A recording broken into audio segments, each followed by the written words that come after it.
all things heroes and heroes reborn related. I am Lilith, and on the hunt for specials / evos is one of them. It's me, Ricky. Hello. Up for discussion today is episode 415. Oh, we are so close, I can taste it. It is called Pass Fail, and I feel like that is some kind of meta. So, nothing to it but to do it, so let's just jump right into the recap and kick off the tech specs. This episode first aired January 18, 2010. It was written by Oliver Grigsby and directed by Michael Ninkin. And the synopsis. Hero falls into a tumor-induced hallucination in which he goes on trial for his life for changing the past. Sylar confronts Claire in a hope that she will help him figure out the truth behind his problems. Samuel tries to woo his old love, Vanessa, with disastrous consequences for that little town. Basically, right? Yeah. So, let's just get to it. Where do you want to start in the breakdown? Is there nothing else? Like 4 stories? Is there nothing else we need to know? No little, Dr. Poulios, the emergency room nurse, and Tammy. I don't really care about them, so we're just going to move on. Yeah. I guess we will start with... Why don't we start with Hero? Because that's... Sylar thing? Okay, we'll start with Sylar, yeah. So, Claire, Gretchen, and Sylar. We've still got kind of awkward Claire and Gretchen at this point, which kind of plays into the rest of this kind of storyline. So, yeah.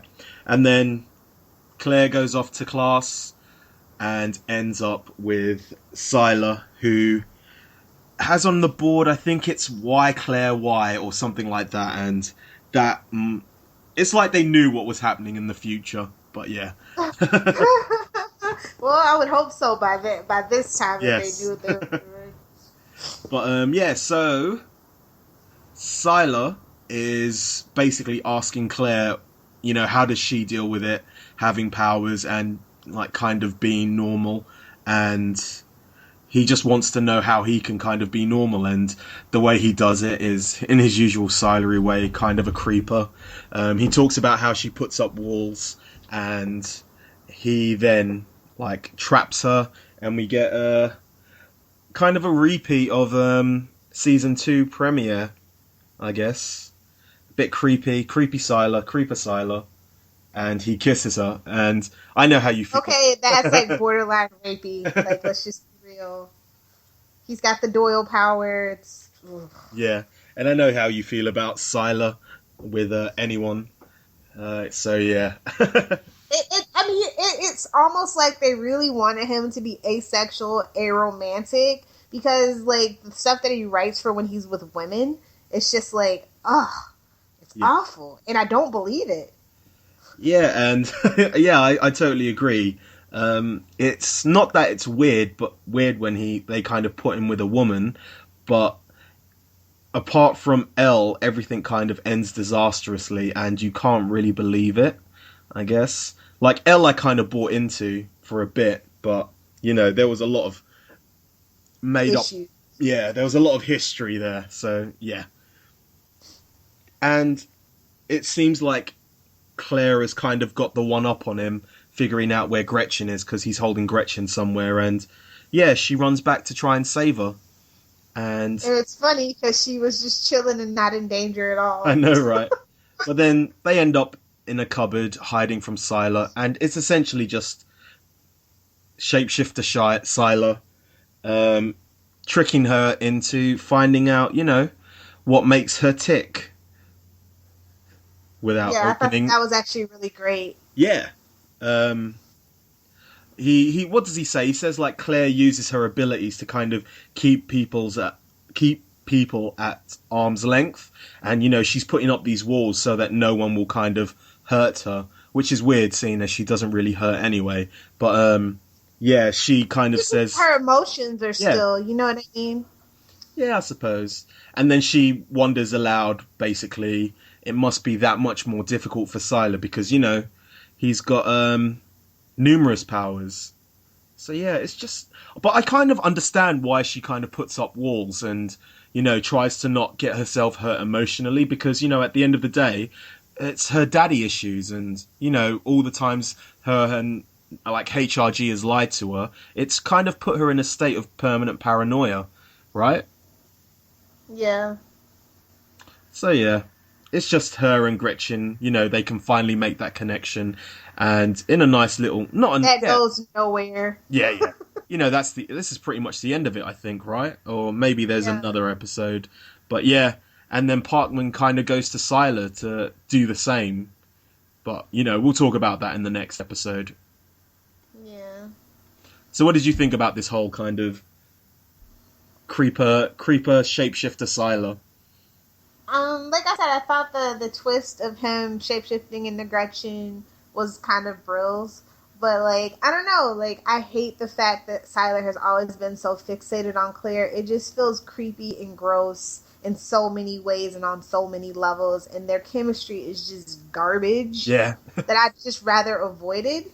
But I do like the things that he brings up. Obviously, they're both, they both were adopted and they both have fathers who kind of hurt them. And it's weird because they both can't really be hurt. And, on paper, it looks like, they are pretty much kind of the same person. I think if she had been a bit older, it wouldn't have been as creepy. But, we're dealt with the hand that we get. So, yeah. Yeah. I mean, and I'm pretty sure they kind of structured it that way and say halfway through season 2, they're like, oh, let's make this great parallel between the pretty blonde cheerleader with the blonde hair and our creepy villain that we want to turn good. Yeah. So, yeah. That's basically the end of that, I suppose. So, what do you want to move on to next? I guess I'm going to save Sylar, Hero for last. So let's talk about Samuel and Vanessa at the ice cream parlor. Oh, Mallory's. Of course they had to be Irish, right? Yeah. I think Samuel's kind of storyline is something that everyone can kind of relate to. And it's just that kind of relationship that you've had in the past that kind of, you kind of cling on to and you don't really see the bad stuff that happens or, because obviously he's the bad guy. So the bad stuff happened because of him. But, it's that kind of, that over romanticization of, so what could have been. Yeah. And I think everyone can kind of everyone kind of can see, what he's going through and that kind of fear of like that pain of rejection. But yeah, it starts off with him, essentially still being the charmer and bringing up like little things that they kind of did together. And he remembers like pretty much everything. Yeah. And yeah, go on. This is the episode where he finally shows her the little slice of Eden that he built for her, complete with the cottage. Yeah. And she seems like she's going to go for the okie doke, and then she just, like, laughs it off, and he is ticked. No, I don't think... I think when she first said, I can't do this, it felt kind of like she was saying, not like you're kidding, right, but like, I can't, but that kind of, all you have to do is just ask me, like, properly and we'll do this. But then when she's just straight away, not laughing at him, but just like, we're from two... It feels like that kind of class divide of like... Upstairs, downstairs. Yeah. I deserve better than this, I'm a renowned cello player, and you want me living in some little wood shack. I know it's my dream, but still, maybe when we're, a bit older and we can retire, and I'm retired, but now, nah, not so much. But yeah, it ends, and there's that weird kind of, she starts kissing, like, not forcing kissing, but, she's trying to make the rejection that little bit better by, like, kissing him a bit too much, and then he's just like, no, let's get out of here, you go, and he ends up back at the diner, and it's weird, because he blames everyone else for the rejection, and that's kind of, what stems off his his revenge, as he's always been hiding kind of from the real world. He's been like a servant. Well, not, the son of a servant. He's been a carny. He's been in love with the same woman. And now it's just that it's all got a bit too much. And that's when he decides, it's time to reveal myself. That was really bad, but yeah. Yeah, but it was messed up because, like, I didn't like them doing the callback to when he made the sheriff's department sink. Yeah. Because I felt like that was like justifiable, justice. Yes. This is just like a petulant child having a temper tantrum, and it just kind of ruined the character of the minute Vanessa was introduced. It ruined the character of Samuel to an extent for me, and it's just like this was like the cherry on the top of the whipped cream at that point. But I do think that was like the impetus to be like, he's the bad guy. Before, when he kind of, destroyed the sheriff's department, you kind of felt that there was some kind of justice here. And I understand what you're saying about the whole, the spoilt child just, throwing his toys out the pram. But at the same time, it's like, well, he's no longer morally grey. Yeah, which is where Heroes does its best work. When they do try to do the black and white thing, it comes off a little childish. I'll just be real. Apart from when it's, Micah. Even then, it's like, baby, that's not the way the world works. I just want to hold you and teach you. But yeah, it's I think it's a really interesting kind of. There's like a running theme throughout all the stories, and it's just connection to people. You've got Hero and Ando; they have their kind of brotherly connection, and that's seeping its way through the story. And you've also got like Claire and Gretchen, and then you've got kind of Sylar and Samuel, who have their connections to people, but they're kind of rejected and they deal with it in different ways. Whereas Samuel kind of is the petulant child, and Sylar's kind of not on. Well, yeah, he's on the kind of road to redemption. Yuck, yuck, yuck. Volume 5. But yeah, Yeah. I know, I get it, but this was just like, I could have done without the whole Vanessa thing. So yeah, but the thing that kills me about it though is that, like, as Vanessa's on her way home, she's like smelling the flower that he gave her, and I'm just like, women. Yeah. Yeah. She's just rejected him, but she's like, oh, he gave me a nice flower. But they are really kind of cute together, I think. Like, when they're sharing the milkshake, and he's not that he's teasing her, but he's like, I know you like this, and she knows she likes it, but she's going to play kind of hard to get. So that sounds a bit weird, but you know what I'm saying, so yeah. You've seen the episode, you know. Oh, God. So let's just get into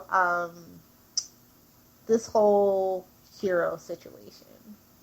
So yeah, he blacks out. Well, let's first say, it continues from the end of the last episode with them waving hello. Lauren's suddenly gone, and Mohinder's building a compass, and you can tell something's wrong with Hero because his glass is slightly askew and getting more and more askew, and you're like, oh, this is it. And then Mohinder says his goodbyes to Noah, and you think, oh, this is actually goodbye, isn't it? Yeah. So yeah, I thought I'd bring that up because, you love your Sunil, so yeah. I know, and that broke my heart, and I was just like, and we never saw him again until Heroes Well, that's not quite true. He showed up on Beauty and the Beast, but basically it was like we never saw him again. But yeah, and then Hero collapses and wakes up at the diner where... The Burnt Toast Diner. Yeah. Say what? Well, and then Adam's there, and I'm like, no.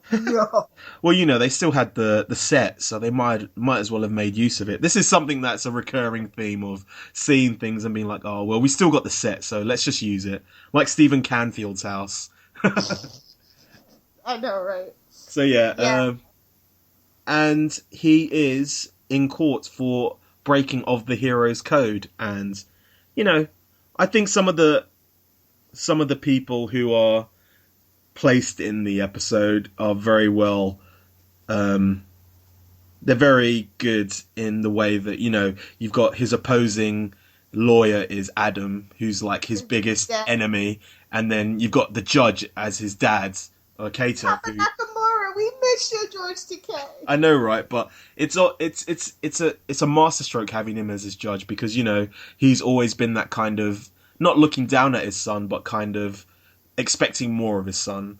So yeah, and then obviously you've got Ando, his best friend, even though he's in over his head as his defender. So yeah, people are called up, and I think the most interesting. No, wait, Ando is his defense lawyer? I'm like, oh my god, you're dead, bro. You're dead. That was funny, and it made sense. And I like how Hero's brain is trying to work these things out. I like that they show he actually feels remorse and guilt, and he's not trying to justify it. Yeah. But I also think what's interesting is that, he's always wanted to leave a meaningful legacy, which, he saved the world twice. But at the same time, what else has he really got to show for it? And I think him trying to save Charlie is that kind of leaving a legacy because obviously, they, in his world, they'd get married, they'd have kids, and that would be his legacy. So yeah, but So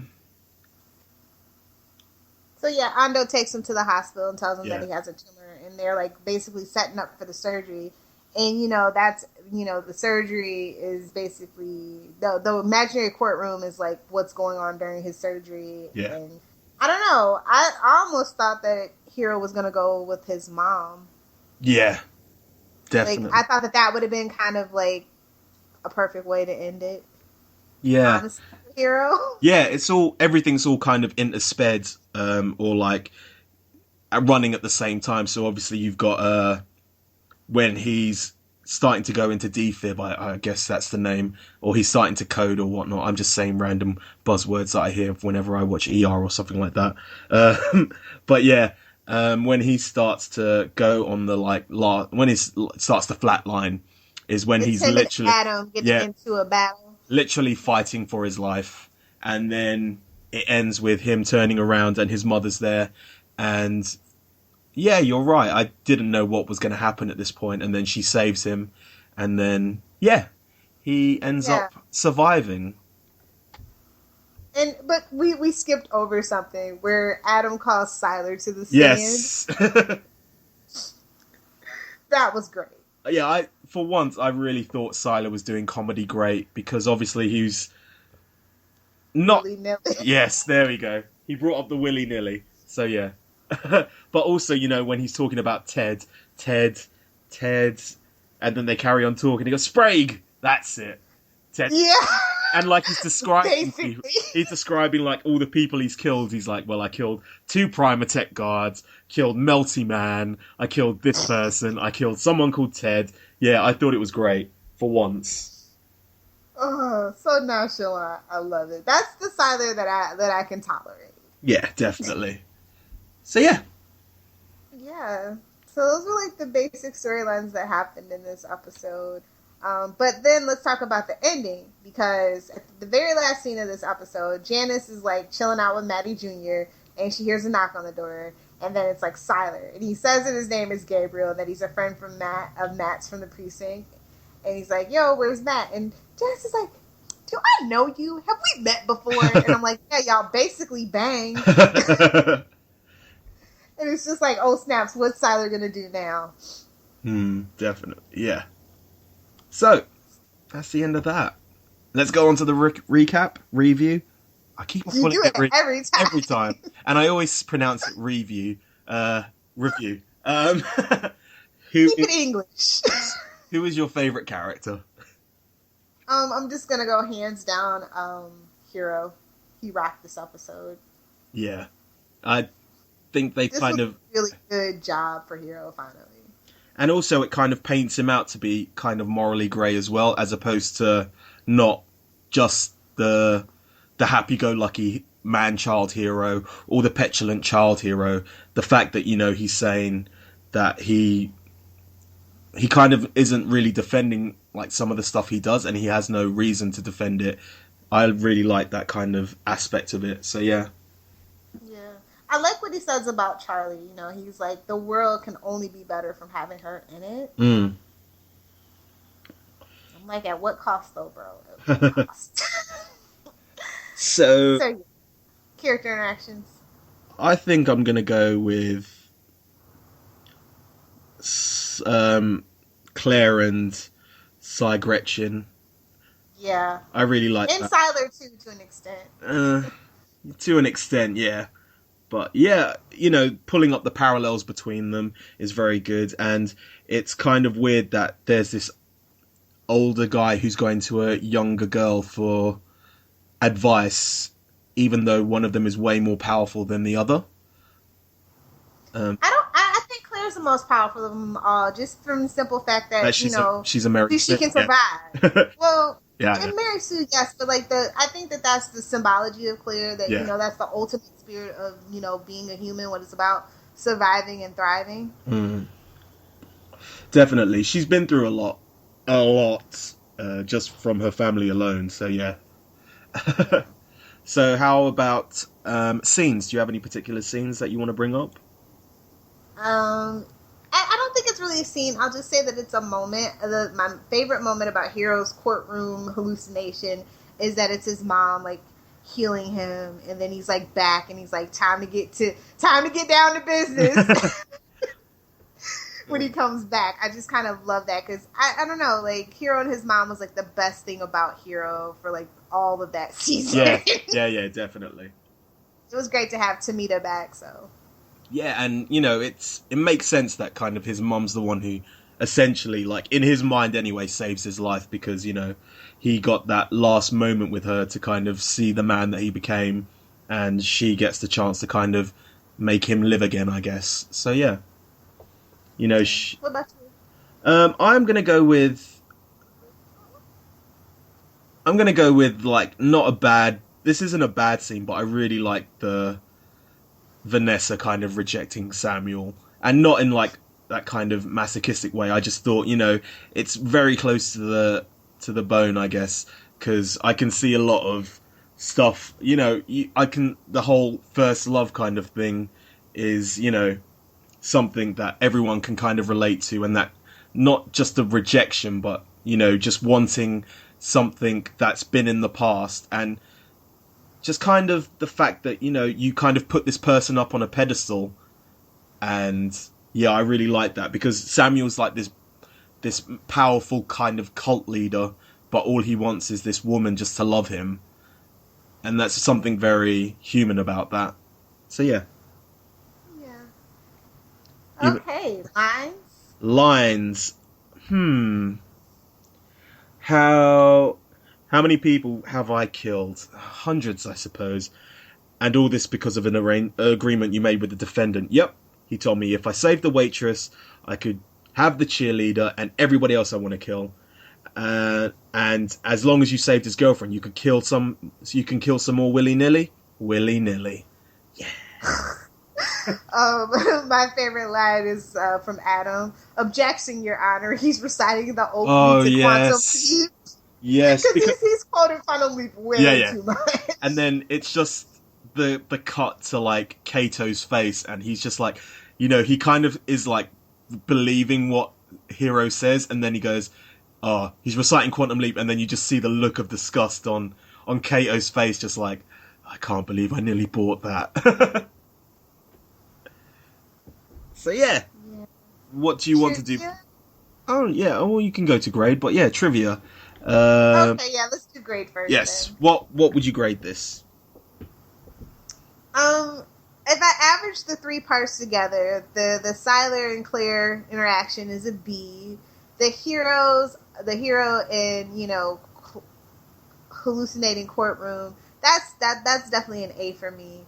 But then like the Samuel thing was kind of a C, so I guess this is like a B minus, almost like a C plus B minus. And I'm not in a generous mood, so I'm just gonna go with the C plus. Like, I don't know, like we're getting near the end of the season, and things are still just kind of plodding along.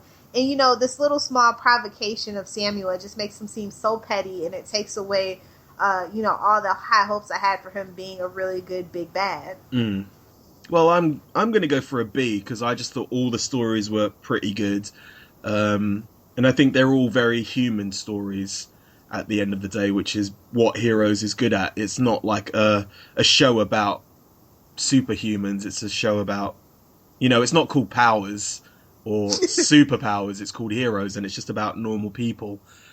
Just they so happen to have these extraordinary abilities, and I think this is a great episode. So yeah. Okay. Oh yeah, trivia. I just want to get my piece of trivia out of the way. This had the least amount of viewers in the entire series, including season 2, bro. So.